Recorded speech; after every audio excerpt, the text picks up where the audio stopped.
मैं Vikram Pandey SP law college का lecturer हूँ और थिंक लॉ एक चैनल भी चला रहा हूँ। मेरे कंटेंट अगर आप लोग को अच्छा लगे तो उसे ज़रूर सब्सक्राइब कीजिएगा।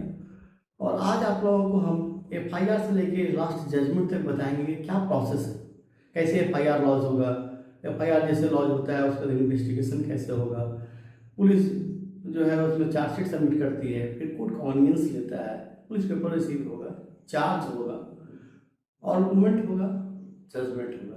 तो ये पूरा प्रोसेस है। तो फर्स्ट हम लोग आज एफआईआर के बारे में जानेंगे कि भाई एफआईआर होता क्या है। तो एफआईआर जो है, एफआईआर जिसको बोलते हैं हम लोग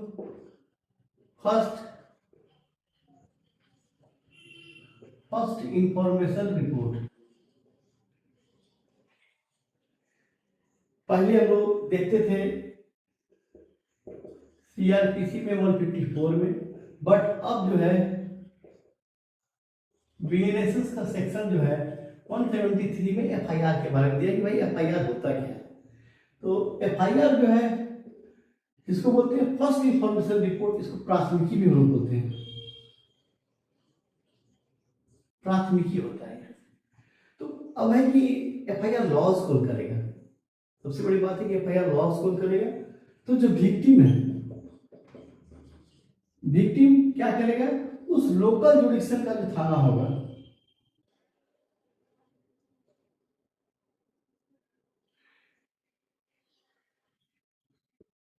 लोकल जुडिक्शन का जो पुलिस स्टेशन होगा वहां पे जाकर के वो अपना एफआईआर लॉन्च करता है। अगर मान लीजिए कि ए जो है वो विक्टिम है और ये बी के खिलाफ में जो है एफआईआर लॉन्च कर रहा है, बी के खिलाफ एफआईआर लॉन्च कर रहा है क्या भाई, तो 5 जुलाई 25 को जो है 10 बजे दिन में बी ए के साथ मारपीट किया था। तो यहाँ पे क्या होगा कि ए जाकर के उस लोकल जुडिशन का जो भी होगा, जो भी डिस्ट्रिक्ट का लोकल जुडिशन होगा जहाँ पे ऑकरेंस हुआ, ऑकरेंस बोला जाता है घटना, ऑकरेंस होता है, वहां पे जाकर के उस ऑकरेंस के बारे में लोकल जुडिशन में जाकर के एफआईआर लॉन्च कराएगा।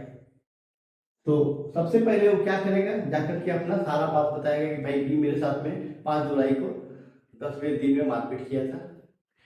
उसके आवेदन में अगर उस लोकल थाने द्वारा एफआईआर लॉन्च कर दिया था तो बहुत अच्छी बात है। अगर इसके बाद अगर एफआईआर लॉन्च हो जाता है इस विक्टिम के एप्लीकेशन पे या इंफॉर्मेशन पे, बहुत क्या होते हैं कि जो पढ़े लिखे नहीं होंगे जाके सूचना देंगे, तो इन्हीं की जो लिख के देगा उसी का होगा। ऑलरेडी भी जब कोई बताएगा तो यहाँ पे एफआईआर लॉन्च करेगा, कौन करेगा, उस पुलिस स्टेशन के द्वारा जो है एफआईआर लॉन्च होगा। यहाँ तक समझिए, कहीं कोई दिक्कत नहीं है। बट ये तो नॉर्मल कोर्स में ऐसा होता है। अगर मान लीजिए कि पुलिस को एफआईआर लॉन्च करने के लिए हम लिख के दे दिए बट एफआईआर लॉन्च नहीं हुआ ए का, अब ए के पास क्या ऑप्शन है, गरीब आदमी है, कोर्ट जाएगा, खर्च होगा, चाहता है कि मेरा एफआईआर जो है वह थाने में ही हो, दर्ज हो, और पुलिस जो है उसको टाल मटोल कर रहा है। ऐसी स्थिति में क्या होगा कि ए जो है वह 173 सब क्लॉज 4 बीएनएसएस, पहले क्या था तो सीआरपीसी में 154 सब क्लॉज 3 में देता था। खैर अभी हम लोग बीएनएसएस के बारे में पढ़ते हैं। तो बीएनएसएस के सेक्शन 173 सब क्लॉज 4 में एसपी को जो सुपरिटेंडेंट ऑफ पुलिस है, जिला के जो एसपी है, उसको क्या करेगा, वह रजिस्टर्ड पोस्ट से जो है वह भेज देगा अपने एप्लीकेशन को कि भाई हम पहले थाने में दिए थे बट थाना जो है कोई सुनवाई नहीं किया गया, और एसपी को रजिस्टर्ड पोस्ट में भेजता है। एसपी अगर उनको लगता है कि नहीं जेन्युइन का है, इसका एफआईआर लॉन्च होना चाहिए, तो उस कंसर्निंग जो है उस थाने को इन्फॉर्म करेगा, उसको आदेशित करेगा और उसके बाद एफआईआर लॉन्च हो जाएगा। यहाँ तक कहीं दिक्कत नहीं है कि पहले या तो सिंपल केसेस में थाने में जाके लिख के दिया, एफआईआर हो जाएगा, बहुत अच्छी बात है। अगर नहीं हुआ तो एसपी के थ्रू जो है वह लिख करके वहाँ पे एसपी को रजिस्टर पोस्ट करेगा और उसके थ्रू जो है एफआईआर लॉन्च होगा। अगर मान लीजिए उसके बाद भी एफआईआर लॉन्च नहीं होता है, इसको हम लोग मिटा देते हैं।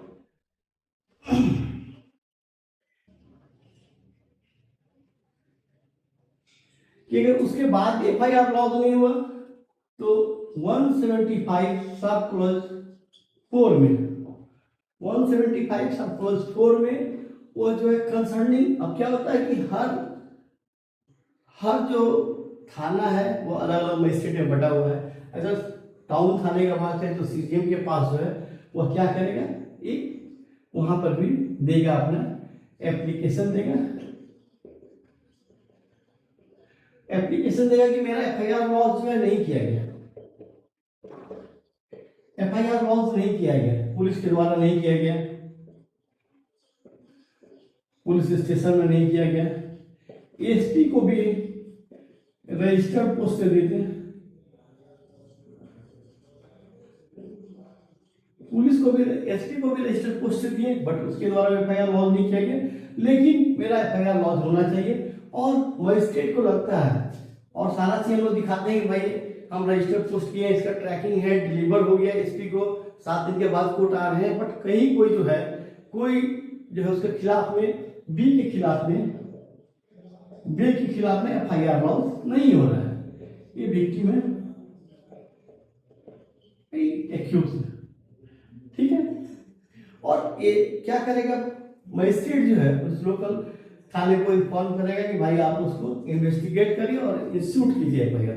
जैसे मजिस्ट्रेट का आदेश जाएगा वो एफआईआर लॉन्च होगा। अब हम एफआईआर करने का 3 प्रोसेस जानेंगे। पहला जो है सीधे थाने में गया, एफआईआर लॉन्च हो गया। दूसरा एसपी को आवेदन देते हैं और एसपी उस कंसर्निंग थाने को भेजेगा, उसके थ्रू एफआईआर होगा। अगर वहां भी नहीं होता है तो कंसर्निंग मजिस्ट्रेट जो जिसके मजिस्ट्रेट के अंतर्गत जो है जो थाना आता है उसके द्वारा आदेशित होगा और उसके बाद एफआईआर लॉन्च होगा। तो 3 तरह से एफआईआर लॉन्च होगा। अब और 2-3 चीज जानना जरूरी है। एक होता है जीरो एफआईआर,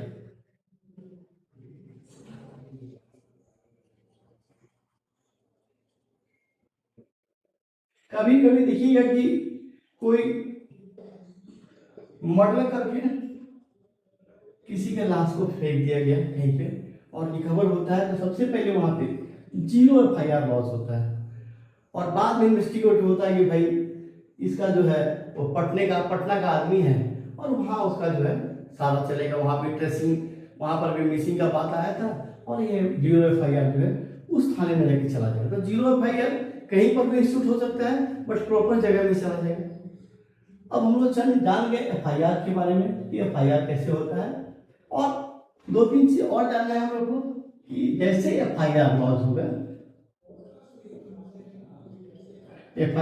होगा तो ये जो है वह जाकर के थाने में दिया या एसपी को दिया या मजिस्ट्रेट को दिया, तो ये क्या होता है, ये है इंफॉर्मेंट, जिसको लोग बोलते हैं सूचक। इंफॉर्मेंट होता है, इंफॉर्मेशन दिया जाकर कहा लोकल पुलिस स्टेशन में एसपी को, मजिस्ट्रेट को। इंफॉर्मेंट हुआ जिसके खिलाफ में केस हो रहा है, भी मारपीट किया था, ये क्या होंगे, एक्यूज होगा, ठीक है। एफआईआर लॉन्च हो गया। जैसे एफआईआर लॉन्च हो गया देखिएगा कि उसके साइड में मार्जिन में लिखा होता है कि भाई इन्वेस्टिगेटेड बाय,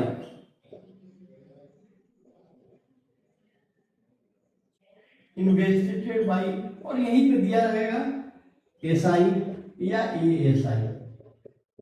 आप देखिएगा जब भी इन्वेस्टिगेशन होगा not the below rank of ASI से नीचे जो है इन्वेस्टिगेशन नहीं करेंगे, तो सब इंस्पेक्टर होंगे या एएसआई होंगे, उसी रैंक के होंगे और उनको यह केस जो है मिल गया। मान लीजिए कि जो यहाँ पे घटना हुआ यह केस नंबर के साथ जनरेट हुआ और इनको मिल गया एसआई को। इनका ड्यूटी क्या है, जैसे एफआईआर लॉन्च होगा तो हम लोग बताएंगे भाई 5 जुलाई का घटना था, 5 जुलाई का घटना था और 5 जुलाई 25 को जो है 10 बजे दिन में मारपीट किया था। तो सबसे पहले क्या करेगा, वह एसआई उस पीओ पे जाता है, उस पीओ पे जाता है। ये जो मारपीट हुआ था उस पीओ पे जाता है। पीओ का मतलब होता है place of occurrence, place of occurrence पे जाएगा और जाकर के वो क्या करता है, अगल बगल वाले से पूछेगा सी टी ई एफ, इन लोगों से ताकि पूछेगा भाई सही में कोई मारपीट हुआ था इस टाइम में 5 जुलाई 10वें दिन में जो है कोई मारपीट हुआ था। और बताता है कि हाँ सर ये जो है, ये जो इतना जो है, ये लोग सारा जाकर के बताता है कि हाँ सर ए के साथ जो है बी मारपीट किया था। और इन्वेस्टिगेशन में अब पुलिस पाता है कि हाँ घटना तो घटा था, मारपीट तो किया था बी ए के साथ में। तो और सबका चारों का एविडेंस को रिकॉर्ड करेगा, सारा एविडेंस रिकॉर्ड करता है और डायरी में लिखता है। डायरी होता है उसके पास, प्रतिदिन का लिखता है कि भाई क्या क्या हुआ, क्या क्या घटना हुआ, और सारा चीज लिखता है। ठीक है। और एक चीज और है, आप जो है बीएनएसएस में सबसे अच्छा क्या है कि जहां पर भी जाएगा अगर सीजर करता है, सर्च करता है, तो वहां पे रिकॉर्डिंग होता है, ऑडियो वीडियो दोनों रिकॉर्डिंग होगा वहां पे, और सारा रिकॉर्ड होता है, इलेक्ट्रॉनिक रिकॉर्ड सारा होता है। और इलेक्ट्रॉनिक रिकॉर्ड के बाद पुलिस पाता है, जो एसआई है सब इंस्पेक्टर पाते हैं कि हाँ सही में घटना घटा था। तो क्या करेंगे, उस बी के खिलाफ में, जो ये बी है,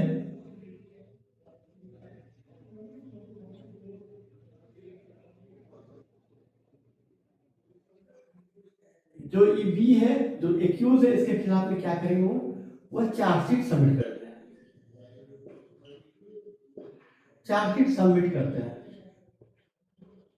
ठीक है, कि हाँ बी जो है वो एक के साथ मारपीट किया था।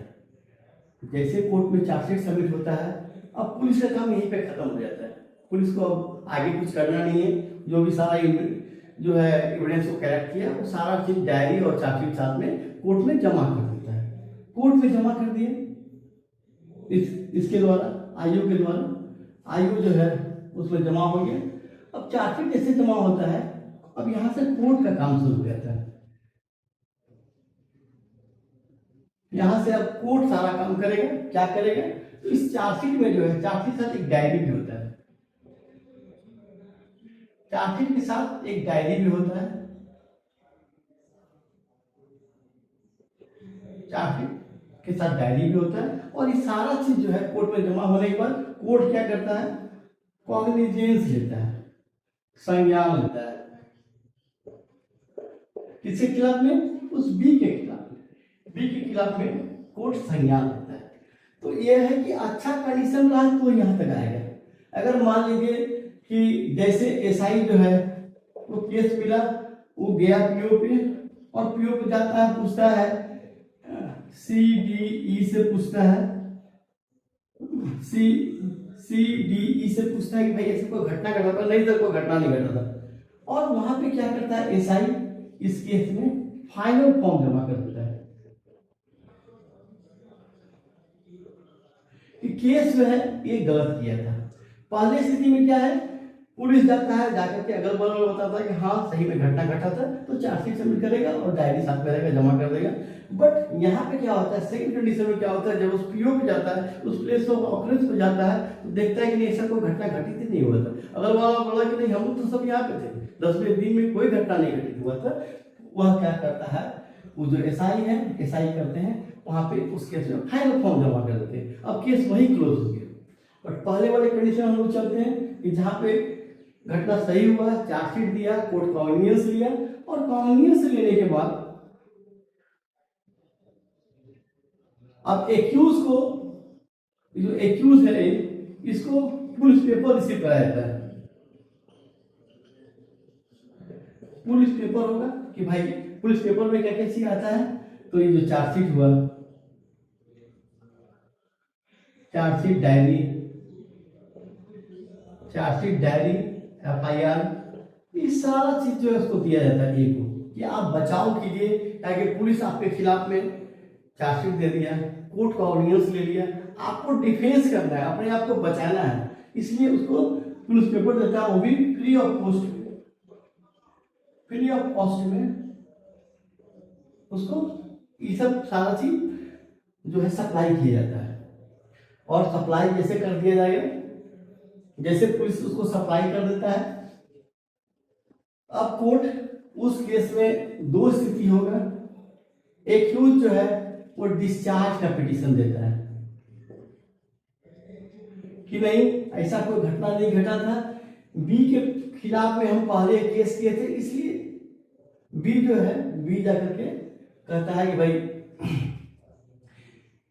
यहाँ पे सॉरी बी जो है बी को पुलिस पेपर रिसीव कराया जाता है और उसको जो है पुलिस पेपर में डायरी FIR चार्जशीट सारा चीज जो है बी को प्रोड्यूस दिया जाता है कि भाई आप जो है अपना बचाव कीजिए, ठीक है। और बी कोर्ट में एक डिस्चार्ज पिटीशन लगाता है क्योंकि बी एक्यूज है, कोर्ट में डिस्चार्ज आ रहा है मेरे खिलाफ जो ही पुलिस चार्जशीट सबमिट किया सारा गलत किया है और इसलिए ऐसा हमारे खिलाफ में एक FIR लॉन्च किया क्योंकि पहले हम लोग उसके खिलाफ में एक केस किए हुए थे। कोर्ट को लगता है कि नहीं मटेरियल पूरा है ए के खिलाफ में, बी के खिलाफ में मटेरियल पूरा है, इसलिए जो है उस डिस्चार्ज पिटीशन को खारिज करता है, डिसमिस कर देता है, ठीक है। और यहाँ पे एक्यूज का चार्ज फ्रेम होता है। अब चार्ज फ्रेम में होगा क्या, बी को वही बात बताया जाता है जो FIR में रहता है। बोला जाता है कि भाई 5 जुलाई 25 को जो है 10 बजे दिन में तुम ए के साथ मारपीट किए थे और बी डिनाई करता है, उसको बोलता है कि नहीं सर हम ऐसा नहीं किए थे, ठीक है। और जैसे वो उसको डिनाई करेगा यहां से क्या होगा,